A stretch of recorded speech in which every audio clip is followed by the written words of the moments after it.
Assalamualaikum warahmatullahi wabarakatuh.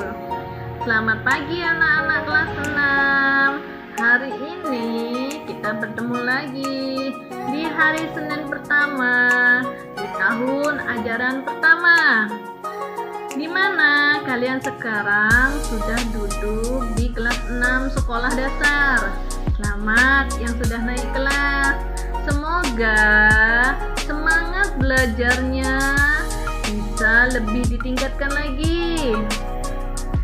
Hari ini kita memasuki tema 1, selamatkan makhluk hidup. Subtema 1, tumbuhan sahabatku, di pembelajaran 1. Nah, ini adalah tujuan dari tema 1, subtema 1, pembelajaran 1. Apa yang kalian ketahui tentang tanaman ini?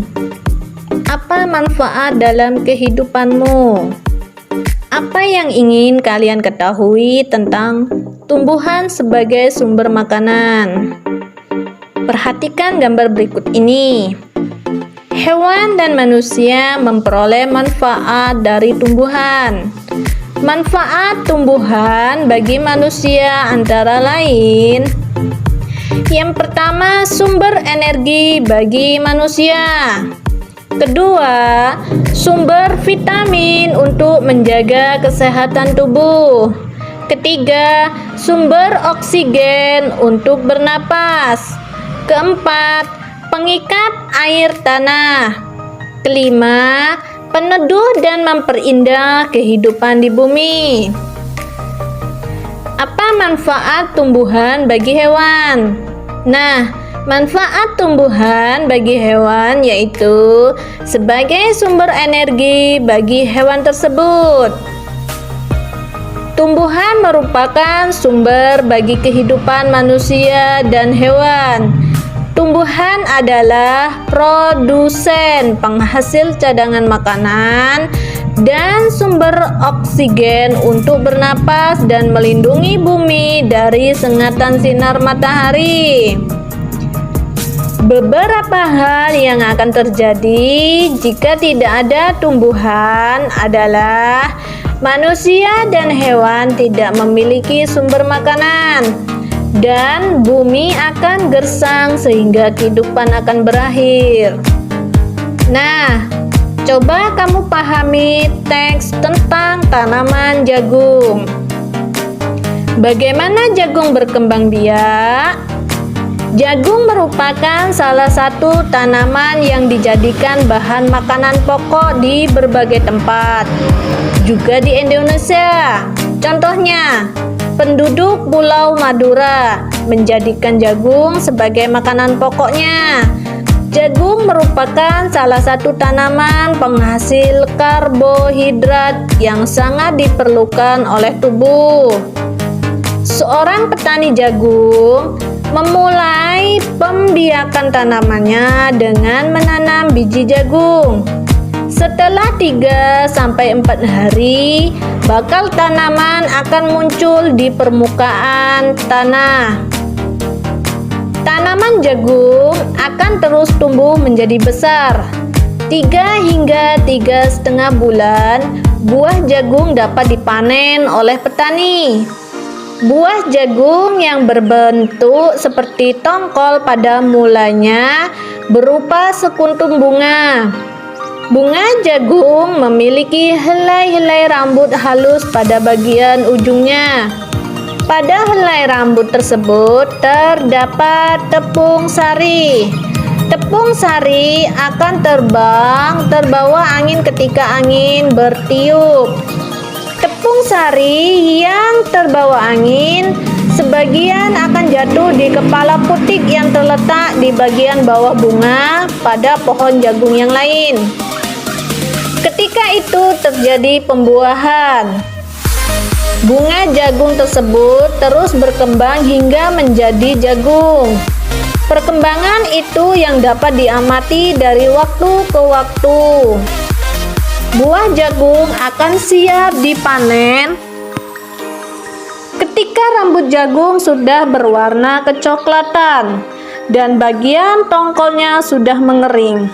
Apabila buah jagung tersebut dikupas, akan memperlihatkan biji jagung yang kekuningan. Bagian yang dimakan oleh manusia adalah biji jagung. Petani jagung harus menanam kembali sebagian biji jagung dari hasil supaya jagung tersebut tersedia sebagai bahan makanan manusia. Biji jagung yang tua dapat ditanam kembali. Dari sinilah akan dimulai lagi perkembangbiakan jagung. Setelah kita telah membaca teks bagaimana jagung berkembang biak, maka tulislah ide pokok dan informasi penting setiap paragraf. Ibu beri contoh paragraf pertama dan kedua. 1. Paragraf pertama, jagung merupakan sumber karbohidrat dan makanan pokok. 2. Paragraf kedua, perkembangbiakan jagung dimulai dari biji. Nah, anak-anak ibu, cari ya ide pokok dan informasi penting lainnya di paragraf ketiga, keempat, dan kelima. Silahkan kalian kerjakan di yang nomor 3, 4, dan 5 ya. Oke, kita lanjutkan materi selanjutnya.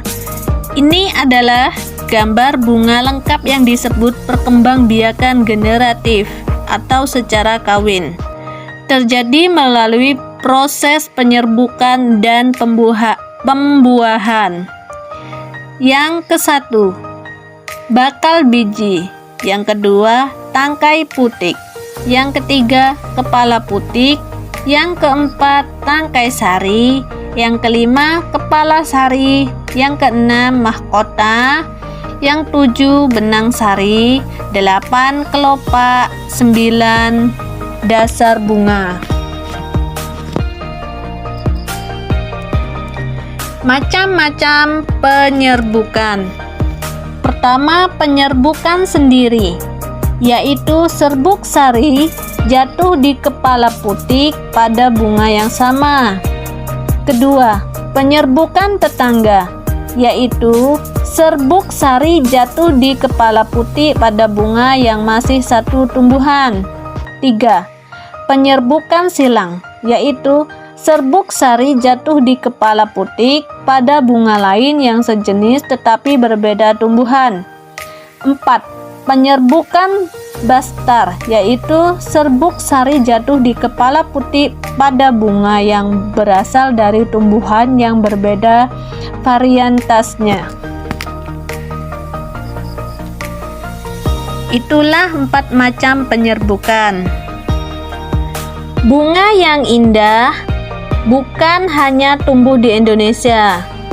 Negara-negara lain seperti negara tetangga pun memiliki bunga yang cantik karena kondisi geografis yang hampir sama.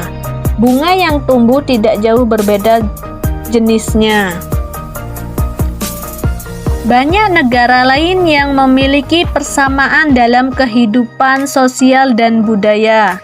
Oleh sebab itu, mereka menggabungkan dirinya dalam suatu organisasi yang bernama ASEAN, yaitu Persatuan Negara-Negara Se-Asia Tenggara. Berikut adalah ke-10 negara ASEAN. Bisa kalian lihat di gambar ini. Di sini ada Indonesia, Singapura, Kamboja, Thailand, Myanmar, Laos, Vietnam, Malaysia, Filipina, Brunei Darussalam. 5 tokoh pendiri ASEAN. Yang pertama yaitu Adam Malik, berasal dari Indonesia.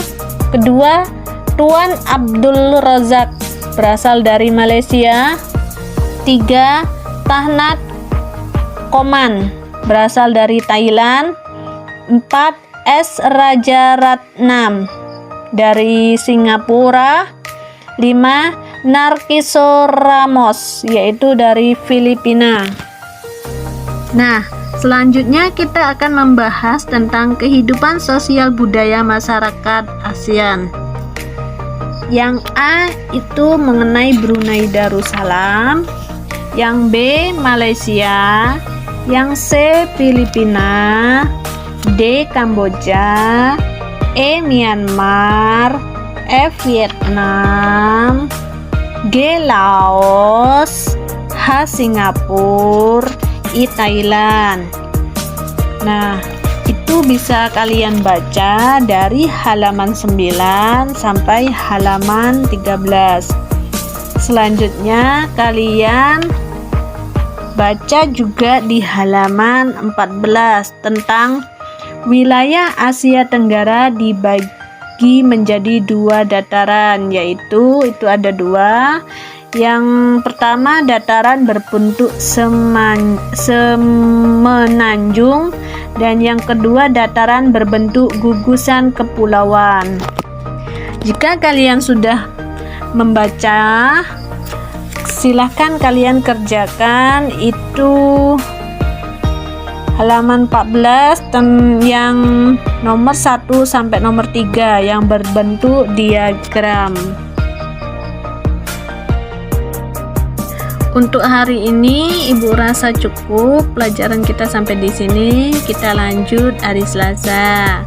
Terima kasih untuk semuanya. Ibu akhiri. Assalamualaikum warahmatullahi wabarakatuh.